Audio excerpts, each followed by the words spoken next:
tactic that, Jacob, that you've seen maybe with an agency or you've heard of from other people? You know what's funny is I saw there was a company on LinkedIn this morning that they offered a new position. This is an insurance company that works with Advantage plans, prescription plans, a whole lot of things.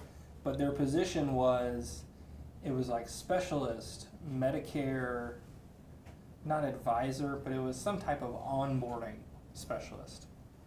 I was like, okay, just reading it, I'm like, are you, is that a fancy title for T65? What's going on? But this role is the person actually, so if you enroll with company X for 10-1, they'll call you like 2 weeks after your application and be like, hi, this is Jacob with the company here. Do you know about your plan? Do you know how it works? Do you know, all this stuff there where, you would think initially for somebody reading that, wow, that's great. They're taking care of their clients, they're doing all of that, where realistically we know what's happening. Mm-hmm. Whoever they're talking to, that person is, they're going to have that information, they're going to try to upsell them. If they're trying to make the relationship between them and the company, not them and the agent. That's what they're doing. So there's a whole bunch of different negative things going on. Right now they're just trying to attract seasonal people for seasonal work. But those seasonal people don't always work out. There's a reason they're seasonal, there's a reason they're not annual. Right. It's because they don't want to keep these people on. They want to come in, they want to stuff their books, they want to kick them out, hold their appointments for 6 months, and then rehire them right back. That's right. And obviously, somebody who doesn't know better, $21.75 an hour is slap in the face, in my opinion. When people who know the business know that that's a way undervaluing.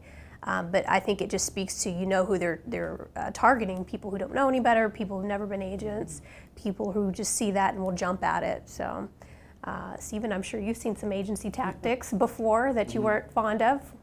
Not necessarily not fond of, but being in the world of training, I've been a trainer for a very long time. A lot of people who are looking for jobs really lean into the training aspect. They're like, oh, 5 weeks of training, that sounds fantastic. I get paid for training, that's great. But in the end, it's worthless for both the trainee and the trainer. Because as soon as you get, especially in our field, as soon as you get on the phone, because I saw it as a supervisor, when I'm receiving agents from the training, they forget everything.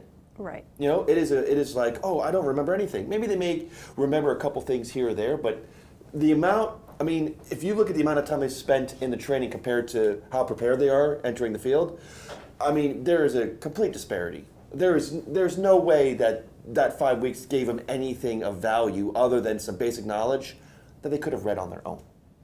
So, just to kind of parlay it into what we do here, I feel that training is essential. You can't just come in here and say, best of luck. But the way that we do it is we do hands-on training. We rely on you to do some work. Like if you are very unfamiliar with Medicare, we expect you to kind of do some research on it. And kind of come in and ask questions and ask your mentor, say, hey, how does this work? And then you can learn that as you're talking to people on the phone. So using a tactic as extensive training is very alluring to people who are just looking to kind of sit on their haunches and just get training because they don't have to do any work and get paid for it.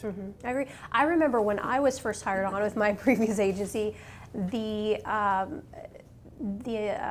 offer of free training was it was attractive to me because I thought, well, they're trying to recruit me for this job I know nothing about. Oh, good, I get to train and really get in-depth knowledge about it, and I get paid. This is awesome. You can't beat it. And so, but now looking back, I'm like, that was kind of just to buy us some time. So they could finish up with the next giant group of, people, and then just kind of, you can't learn it from a book. You can't learn about, insurance by reading about it. You have to jump on the phone. And I do recall that's when I actually started learning things, is when I actually got myself out on the phone. But I see how that's attractive because it was to me. Yeah, and there's two schools of thought. You have the one person that's like, we talked about it on Friday, that person that says, I really am nervous, I'm tentative about, I'm applying my call avoidance creatively, even though it's not very creative.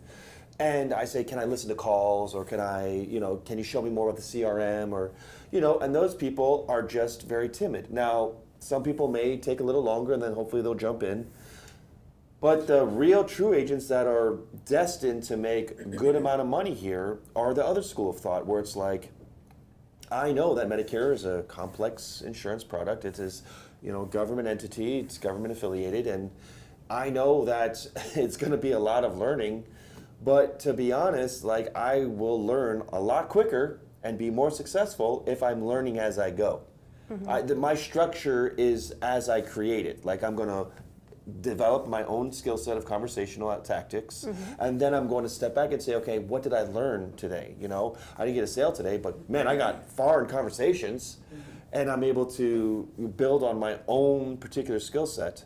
A lot of times, especially being a parent, you're teaching your kids, and they're like, oh, I'm not good at this. It's like, well, how much effort have you put into it? Right. Well, And grumble, they answer their grumble. own question. Exactly. It's Right. like, well, see, that's why. You will get what you give.